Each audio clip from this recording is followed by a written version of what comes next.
Doctor BR Ambedkar Konaseema జిల్లా అమలాపురంలో aqua రైతుల నిరసన కొనసాగుతుంది. ఎన్నికల హామీల అమలు, విద్యుత్ సబ్సిడీ, రొయ్యల ధరల పతనం, మేత ధరల పెరుగుదల వంటి సమస్యలపై ప్రభుత్వం తక్షణమే స్పందించాలని డిమాండ్ చేస్తూ రైతులు భారీ నిరసన చేపట్టారు. జిల్లా కలెక్టర్ కార్యాలయం ఎదుట ప్లకార్డులతో ఆందోళనకు దిగిన రైతులు ఆక్వా రంగాన్ని కాపాడాలని ప్రభుత్వాన్ని డిమాండ్ చేశారు. ఆంధ్రప్రదేశ్ బైఫర్ఫికేషన్ అవ్విన తర్వాత ఎంతోమంది యువత జీవనోపాధి కోల్పోయి చదువుకున్నప్పటికీ ఉద్యోగాలు లేక ఆంధ్రప్రదేశ్లో లేక సొంత ఊరిలో ఉండలేక ఏం చేయాలో తెలియక తోచని పరిస్థితుల్లో ఆదాయ వనరుగా కనిపించిన ఆక్వా సాగు వైపు ఎంతోమంది యువత ఆక్వా సాగు వైపు మళ్ళటం జరిగింది. అటువంటి ఆక్వా సాగు 2019 వరకు ఎంతో ఆదాయాన్ని కురిపిస్తూ రైతులందరికీ మేలు చేస్తూ మేము సుమారు 1 ఎకరం చెరువు చేసేవాడు ఒక 15 మందికి జీవనోపాధి కల్పిస్తూ ఆక్వా సాగును ముందర చేయడం జరుగుతుంది. అటువంటి ఆక్వా సాగుకు ఇప్పుడు నష్టాలు పాలవుతుంటే ఈ గవర్నమెంట్ ఎందుకు స్పందించట్లేదో మా యువతకి అర్థం అవటం లేదు.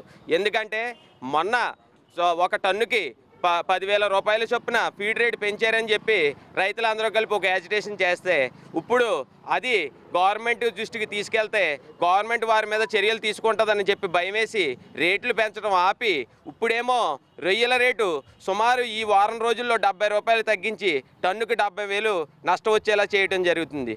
ఇటువంటి ఇంత దారుణమైన స్థితిలో ఇప్పుడు రైతులు ఉన్నప్పుడు సుమారు 2 నెలల నుంచి యాజిటేషన్ చేస్తుంటే గవర్నమెంట్ వారు తగిన రీతిలో స్పందించకపోవటం ఆక్వా రైతులకి మరియు మా యువ రైతులకి ఎంతో నిరాశ కల్పిస్తుంది.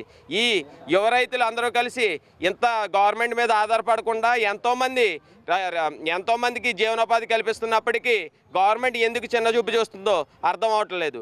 ఏంటంటే ఈ మధ్యకాలంలో మీరు వైజాగ్కి సంబంధించిన అభివృద్ధిలో ఉన్న దూసుకుపోతున్న వైజాగ్లో ఎకరం 99 పైసలకి మీరు విదేశీ నుంచి డాలర్లలో బిజినెస్ చేస్తారని చెప్పి 100 నుంచి 200 మందికి ఉపాధి కల్పించే దిశగా ఉన్న వాళ్ళకి మీరు 99 పైసలకి ఎకరం దారాదత్తం చేస్తున్నారు. మీ నుంచి ప్రభుత్వం నుంచి సబ్సిడీ 400 నుంచి 300 వంతులు కరెంటుకి సబ్సిడీ పొంది కొన్ని ప్రత్యక్షంగా కానీ పరోక్షంగా కానీ కొన్ని లక్షల మందికి ఉపాధి కల్పించే రంగం ఏదైనా ఉందంటే ఇది ఆక్వా రంగం. దీన్ని చిన్నచూపు చూస్తున్నారు. ఇది తగదు.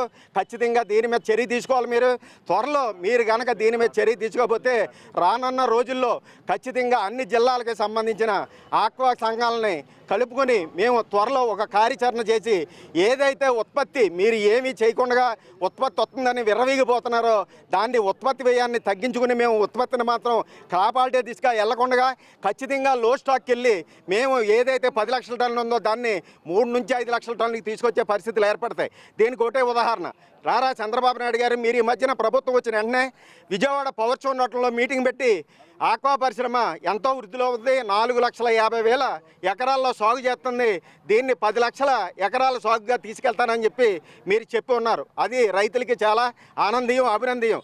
కానీ ఇప్పటికే 4,50,000లోని ఒక 50-60% పంట పండితే ఈ పంటనే మేము మేము అధిక ధరకు కానీ ఒక లాభాన్ని ఆర్జించే విధంగా మేము లేకుండా రైతులందరూ ఒక నష్టాల్లో కూరుకుపోతుంటే దీన్నే పట్టించుకోకపోతే ఇంకా ఆక్వా పరిశ్రమను మీరు పెంచడం వల్ల రైతుకు ఒరిగిది ఏమి ఉండదని చెప్పేసి తెలియజేసుకుంటున్నాను.